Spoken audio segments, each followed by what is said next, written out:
Et alors les Tichkes, ouais, c'est le réveil du premier jour, première nuit passée dans cette région de Charleroi. On a des gens de la voiture qui roule.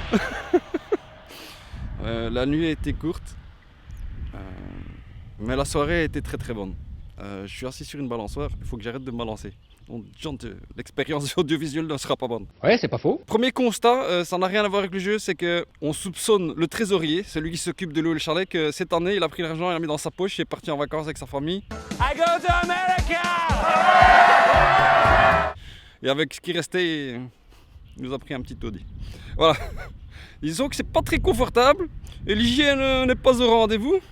Mais bon, ce qui compte, c'est que l'ambiance est au rendez-vous, on est tous ensemble, on s'amuse. Et pour cette première nuit, on a joué à un jeu. On a fait 6 ou 7 parties, ouais, c'est non négligeable. Hein. Et ce jeu, oui, c'est un jeu qui porte un nom assez spécial. Hein. Et ce jeu, c'est Secret Hitler. Ah ouais, non, je vais essayer de pas trop le montrer dans la rue ici. Je vais me lever parce qu'au bord de la route, ça n'ira pas. Profitons un petit peu de de ce beau cadre champêtre. Donc Secret Hitler. On va se faire striker, hein, Alors, un jeu de 5 à 10 joueurs pour des parties d'environ 45 minutes. Ouais, ça peut varier si le Führer est triomphal, s'il devient chancelier très vite ou pas. Ça dépend aussi un petit peu de... C'est un jeu à rôle caché, donc ça dépend un petit peu des négociations et des parlementaires, parlementaires, des discussions autour de la table. Oh Dieu, John! Et c'est un jeu 17+. Oui, parce que le thème est sensible. Le thème est sensible, mais je reviens sur ce thème un petit peu plus tard. Alors, je ne sais pas de c'est de qui, je ne sais pas si c'est édité de qui, je mettrai ça en post-production, parce que bon, j'ai regardé sur la boîte, il n'y a rien d'écrit. Ouais, parce que je sais que ça a été auto-édité, autoproduit, parce que bon, personne ne voulait éditer ce jeu.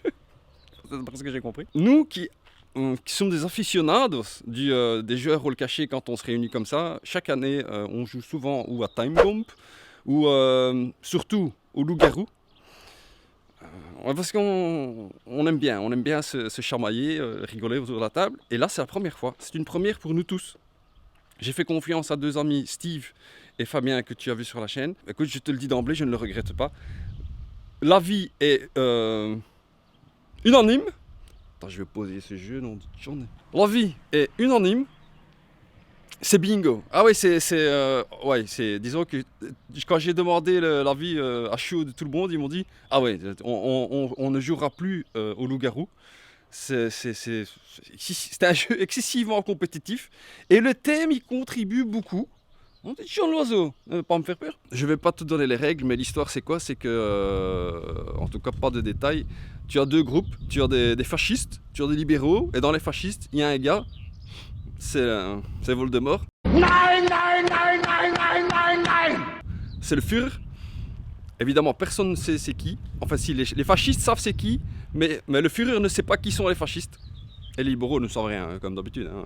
Non, c'est. Et alors, ça fait partie de négociations, d'élections de chancelier, de petits pouvoirs pour le président quand il arrive à élire son chancelier, à faire voter des lois. C'est vraiment très bien. Les règles sont très très simples et c'est ce qui fait sa force. Il n'y a que 3 rôles, donc c'est beaucoup plus facile à apprendre que le loup-garou. Attention, je ne dégrade pas le loup-garou. Le loup-garou reste une référence, évidemment, quand tu as un bon public autour de la table. J'ai demandé aussi les points forts du jeu, parce qu'on a beaucoup rigolé, donc 6 ou 7 parties, c'est énorme. On n'a pas vu le temps passer. Les points forts, il y en a beaucoup, dont le thème. Le thème fait beaucoup. La mécanique est très bonne, mais le thème fait beaucoup. On peut pas... Oui, comment te dire normalement, on ne devrait pas dire que le Führer c'est chouette. Mais ils ont réussi leur coup. Dankeschön, voilà, si je peux dire ça comme ça. J'ai demandé aussi qu'est-ce qui n'était pas tof dans le jeu. Et ce qu'ils m'ont dit, je confirme, je confirme. Non, ils m'ont dit la seule chose qui est pas top, c'est qu'il faut être au moins 5. Mais tu le sais, hein, c'est écrit sur la boîte. Donc voilà, ouais, c'est difficile de réunir des grands groupes, mais le loup-garou c'est pareil. Donc pour moi, c'est pas un point valide. Et c'est tout. Non, c'est tout. C'est tout ce qu'ils ont dit. Oui, évidemment, comme c'est un jeu, le thème reste sensible, hein, effectivement. Tu peux pas jouer avec des gosses, ou alors les gosses vont pas comprendre et donc ils vont pas être impliqués de la même manière. Il y aura pas la même dynamique autour de la table. Mais tu le sais. Donc voilà, pour moi c'est il n'y a rien qui est pas tof. Tout est tof. Attends, je remets un contre-jour. Tout est tof dans ce jeu. C'est bingo. C'est un jeu excessivement compétitif. Pour moi, c'est un Ouais, c'est le meilleur jeu d'ambiance que j'ai dans ma collection pour jouer avec des adultes qui connaissent un peu l'histoire. Et c'est ce qui fait le piquant. Les gens se prennent au jeu. C'est malheureux à dire, hein, mais c'est comme ça. C'est comme ça. On a beaucoup rigolé, on s'est beaucoup amusé, on n'a pas vu le temps passer. Donc, premier jeu, un grand succès. À voir ce qui se passe pour la suite. En espérant qu'on se repose un petit peu mieux que cette nuit. Non, John, le trésorier. Non, John, le Führer va te virer, hein. C'est moi qui te le dis. Allez, à tout de suite. Allez, Tischkes, un combat excessivement compétitif se prépare. Le samouraï contre la pirate maudite. Ouais, je suis la pirate maudite. Un Dice Throne excessivement compétitif. Vous voyez, c'est que tout est prêt ici. Parce que les autres sont fatigués, hein, ils n'ont pas envie de jouer. Mais j'ai trouvé un compatriote Dice Thronien. Estimation totale. Je me donne gagnant. Ikari, il est par où? Ikari, il est par là, Ikari. Il est paré. Il s'est défilé, il est déjà parti.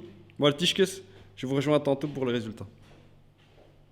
Alors, les Tischkes, bon, je ne suis pas excessivement compétitif, mais par contre très bien situé, au bord du lac de l'Odeur, un site touristique très connu en Belgique, dans la région de Charleroi. Et en petite marche pour digérer et surtout digérer la victoire de la pirate maudite contre le samouraï. Je l'ai littéralement démonté. Je l'ai démoli. Sa mâchoire était là, parlait comme ça. Elle était là. Non, Il parlait comme ça. Donc on fait une petite balade. Derrière moi, vous pouvez voir le barrage de l'Odeur. Voilà, au cas où, pour ceux qui ne connaissent pas, il est là. Le barrage est là. Oui, je ne suis pas un cadreur professionnel, c'est toujours pas Hollywood ici. Hein. Voilà, Tischkes, au bord du lac, un très grand lac. Beaucoup d'activités à faire. Un site touristique excessivement compétitif. Tischkes, pour ceux qui s'intéressent au lac de l'Odeur, comme tu peux le voir derrière moi, il y a de l'acrobranche, il y a la tyrolienne et il y a des snacks. Ah ouais, ça c'est pour manger. Bon appétit. Ouais, avant ici c'était, comment dire, petite histoire sur le lac de l'Odeur. Je venais ici il y a plus de 20 ans, tous les week-ends on était avec ma famille.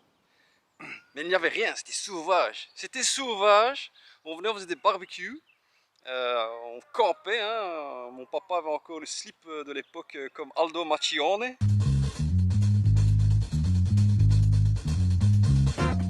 Il marchait un peu comme lui. Mais maintenant ça s'est modernisé. Donc il y a de la tyrolienne. Vous pouvez le voir derrière moi. Attends, ça je monte pas. Ça c'est un jeu de société, mais je ne peux pas. Il y a du jet ski. Alors en face, je vais me tourner. En face, il y a du foot golf. Ça c'est vraiment pas mal, une activité que j'ai pratiquée avec les enfants. Il y a du jet ski, il y a des bateaux, il y a du bateau à voile, il y a plein de choses à faire. C'est vraiment très sympa. Si tu n'es jamais venu, je te le conseille. En famille, c'est très sympathique. Juste pour une promenade, c'est sympathique aussi. Ouais, il fait beau, il fait pas trop chaud, on promène. Que demander de plus, hein? La vie est belle. Oh, John, le tige que je marche dans la forêt, je vois des gens sur les arbres. Je sais pas si tu les vois. Oh, John, ils vont glisser sur les arbres, tels des hirondelles. Pigeon, oiseau à la grise robe, dans l'enfer des villes, à mon regard tu te dérobes, tu es vraiment le plus agile. Ils sont là, ils atterrissent de l'autre côté, ça c'est l'acrobranche. Oh, John, regarde-le. Regarde-le. Oh, ils s'amusent, tu sais. Oh, John. Ah, il y a des vélocyclistes. Un endroit excessivement compétitif, hein. C'est moi qui te le dis. Hein. Oh, John, regarde. Qu'est-ce que c'est beau. Bon, Tischkes, c'est toujours pas Beverly Hills, c'est toujours pas Hollywood. Bon, on boit quand même un Virgin Mojito avec les en tête. On profite un petit peu hein, sur le Beach Club. Alors, le Tischkes, mon yacht que j'ai commandé, le Crocodile Rouge. Ouais, j'ai trouvé le nom très sympathique. Amphibus. Alors, John, il fait pipi. Regarde, il fait pipi. Oh, John. C'est l'option, hein. C'est ça. C'est dégueulasse ce que vous faites, monsieur. Ah, sympathique, hein. Un Six Wheels Drivers. Sure. Ah, ils ont l'air heureux, les gens, hein, dedans.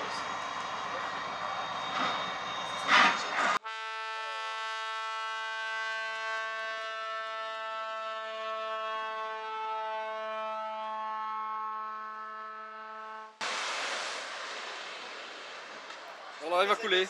Non, Dieu, reviens. Oh, tu vas couler. Voilà les Tischkes, encore un truc à faire au barrage de l'odeur. Prochain jeu qu'on va attaquer les Tischkes, ça c'est une grosse bête. Sigourney Weaver. Get away from her, you bitch! Alien, Nemesis, un jeu de 1 à 5 joueurs, on va jouer à 5. Je ne sais toujours pas qui va jouer, c'est très difficile quand on a un groupe de 9. Mais en tout cas, c'est parti. La mise en place est faite.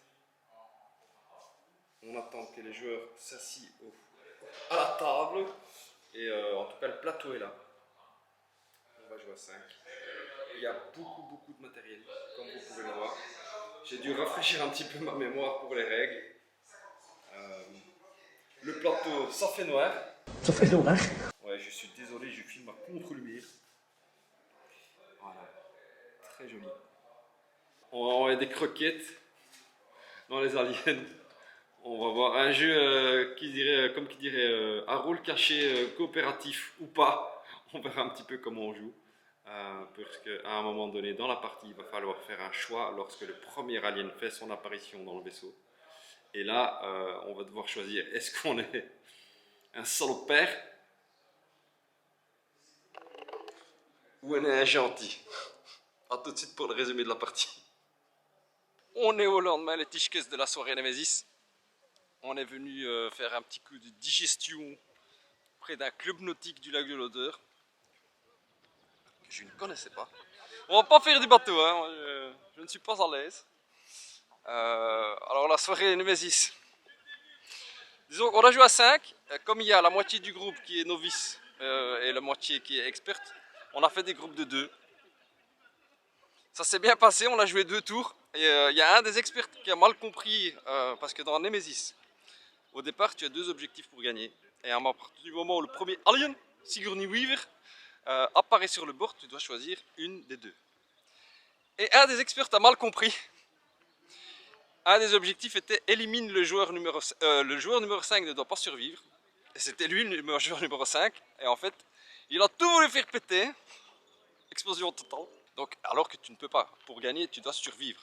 Peu importe ta mission, tu dois survivre. Il a fait le tour du vaisseau, il a exploré toutes les salles pour pouvoir avoir des avaries dans 9 salles. Et le vaisseau a explosé. On a été déçus. Et surtout les novices qui ont vraiment accroché les 2 premiers tours. D'ailleurs, ils veulent refaire une partie aujourd'hui parce qu'ils en ont pas eu assez. Juste au moment où ça commence à être piquant. Et quoi? Non mais allez-y hein. Bon, déjà les copains rigolent. Je trouve ça marrant. Et donc on va laisser le plateau sur la table parce que la mise en place est longue et le rangement est long. Donc on va en refaire une tout à l'heure. Mais après ça, qu'est-ce qu'on a fait? On a fait 3 parties de 10, le jeu des canards chanceux Lucky Duck Games.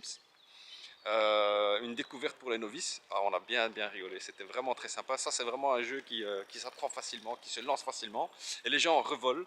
Donc bon, ça c'est bingo 10, vraiment une recommandation, un jeu de stop ou encore et d'enchères.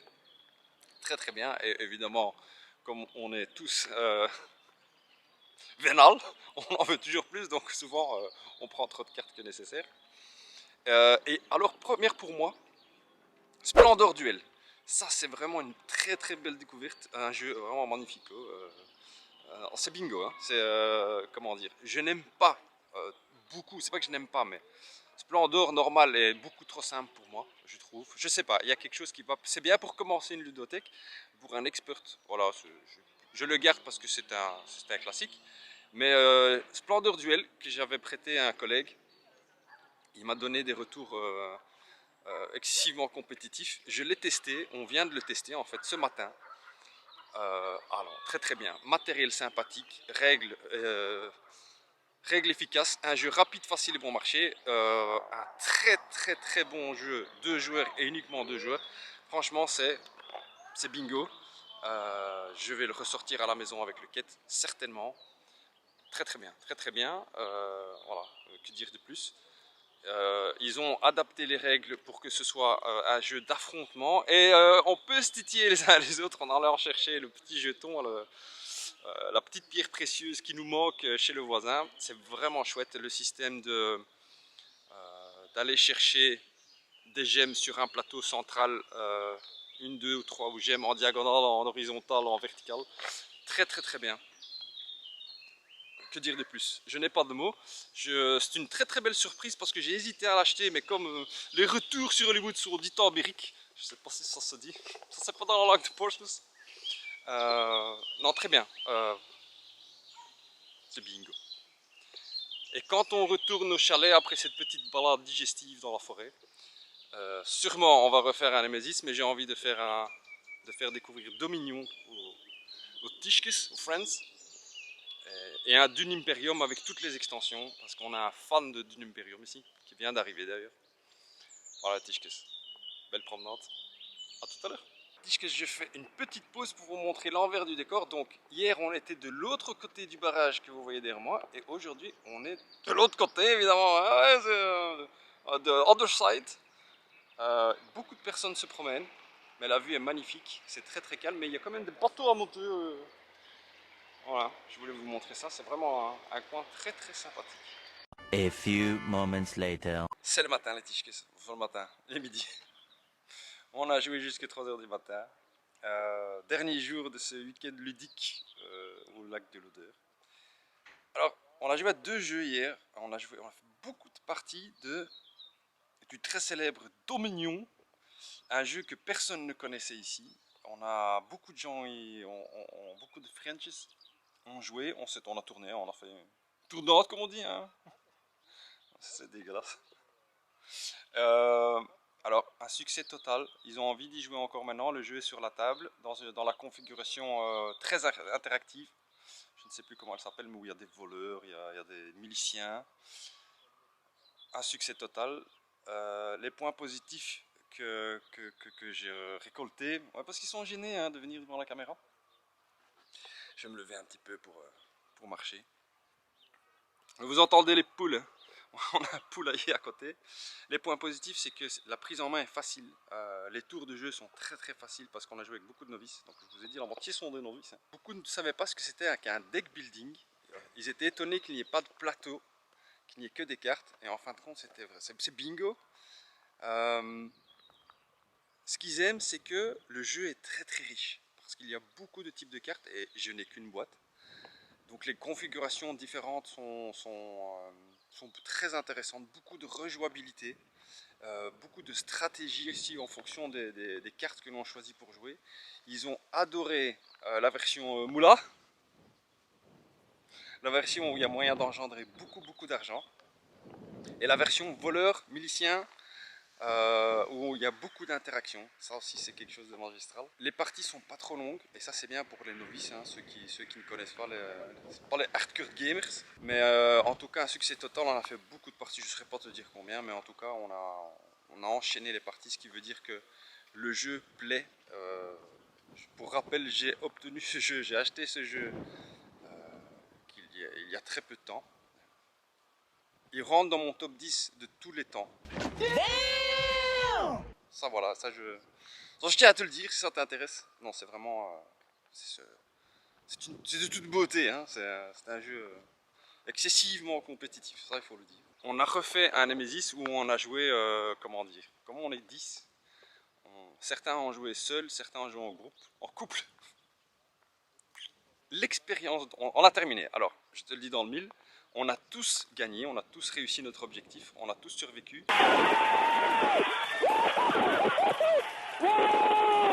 Un a dû quand même scanner, il était infecté, il a dû scanner ses cartes à la fin. Pour rappel, dans ce jeu Alien, hein, Nemesis, tu es dans un vaisseau, tu te réveilles, tu te souviens plus où sont les salles du vaisseau. Tu commences la partie avec 2 objectifs. Dès que le premier alien pop, tu dois choisir un de tes objectifs pour pouvoir gagner. Il y a un objectif qui est plutôt coop, l'autre est généralement un objectif de salopère.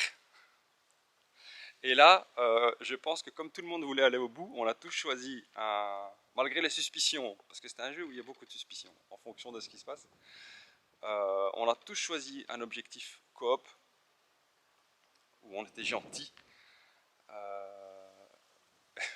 On a quand même, il y en a qui avaient confiance mais qui ont quand même été vérifiés 2 fois les moteurs là où j'ai été, et il y en a un qui a été revérifié à la destination, parce que oui, il faut terminer sur Terre et être vivant, et pour ça il faut avoir des moteurs fonctionnels et avoir la bonne destination. Alors, première fois qu'on réussit à gagner tous ensemble.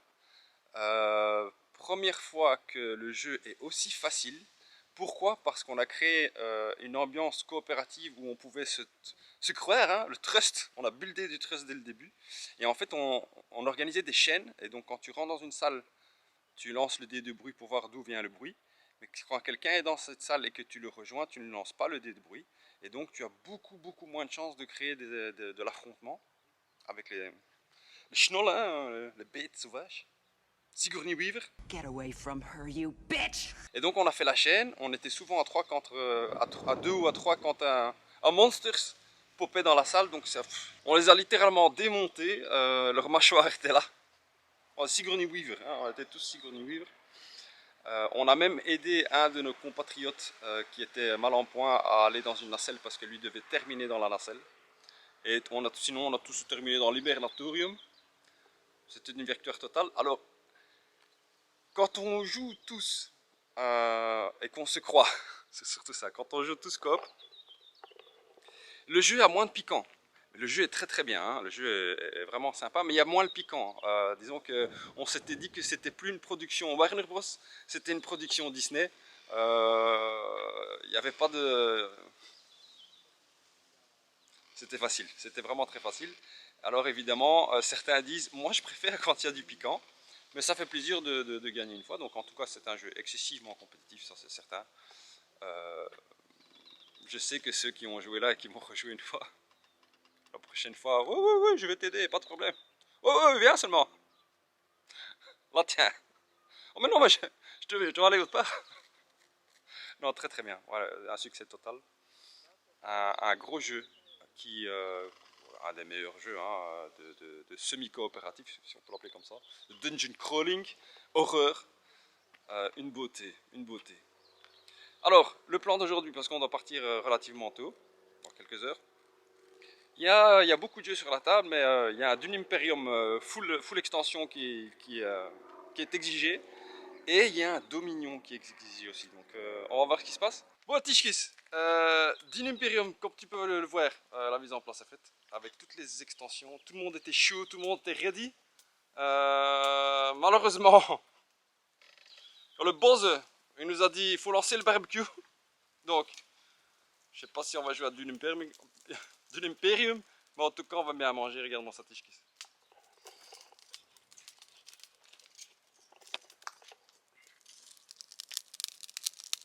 Barbecue est lancé, les braises sont là. Il ne reste plus qu'à mettre le charbon et surtout la viande. Chipolata.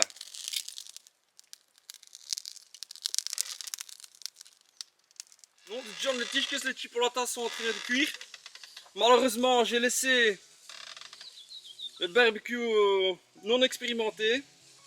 Et comme tu peux le voir, il n'y a pas assez de braise. On va enlever tout ça, on va charger un petit peu et puis on va remettre le chipolata. Et voilà les Tischkis.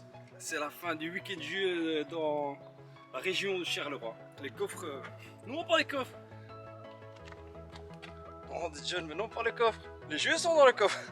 Ouais, et le Botago est parti avec la voiture. Botaga, il reste sa voiture, hein. Tout est là. Un dernier pot de Nutella a survécu et de la confiture. Voilà, Tischkis, je vous remercie d'avoir regardé ce vlog, ce tout premier vlog de la chaîne. J'espère que ça vous a plu. Je sais pas ce que ça va donner, j'espère qu'on m'entend.